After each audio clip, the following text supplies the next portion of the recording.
దేవునికి స్తోత్రం. ప్రియమైన సహోదర సహోదరులకు శుభాభివందనములు. ఈరోజు దేని వాగ్దానం కొరింథీయులకు రాసిన మొదటి పత్రిక 10:13. సాధారణంగా మనుషులు కలుగు శోధన తప్ప మరేదియో మీకు సంభవింపలేదు. దేవుడు నమ్మదగిన వాడు, మీరు సహింపగలిగినంతకంటే ఎక్కువగా ఆయన మిమ్మల్ని శోధింపబడనీయడు. అంతేకాదు, సహింపగలుగుటకు ఆయన శోధనతో కూడా తప్పించుకునే మార్గమును కలిగించేయను.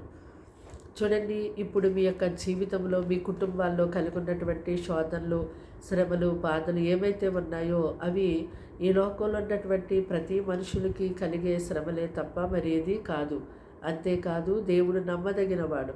మీరెంత అయితే సహించుకోగలుగుతారో అంతకంటే ఎక్కువగా ఆయన మిమ్మల్ని శోధింపబడనివ్వరు. అంతేకాదు, మీరు ఇప్పుడు ఏదైతే శ్రమలో ఉన్నారో ఆ శ్రమలో నుంచి ఎలాగ మీరు బయటికి రావాలో, ఎలా తప్పించుకోవాలో దేవుడే మీకు సహాయం చేస్తారు.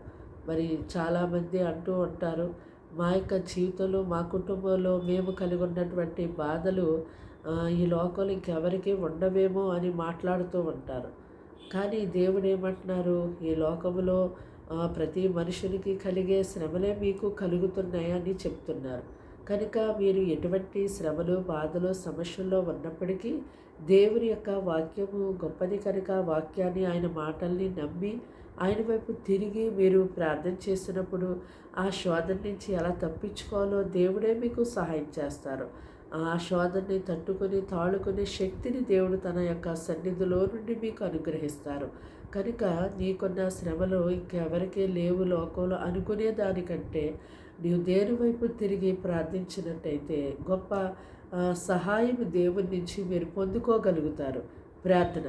దేవానికి వందనాలు, స్తోత్రాలు, స్తుతులు చెల్లిస్తున్నాం తండ్రి. మాటలు వింటున్నా నీ బిడ్డల్ని మీ రక్తంతో కడిగి ముట్టి బలపరచండి. రక్షణ వారికి ఇవ్వండి. వారి కుటుంబాల్ని నెమ్మది సమాధానంతో నింపండి. ఇదిగో ఏ శోధనలో వారు ఉన్నారో శోధన నుంచి వారిని విడిపించండి, రక్షించండి, కాపాడండి. నీ కృప వారికి ఎల్లప్పుడూ అనుగ్రహించి నడిపించమని సమస్తాన్ని నీకు అప్పగించుకుంటూ యేసు పరిశుద్ధ నామములో ప్రార్థన వినయంతో సమర్పించి అడిగి వేడుకుంటున్నాం తండ్రి. ఆమేన్, ఆమేన్.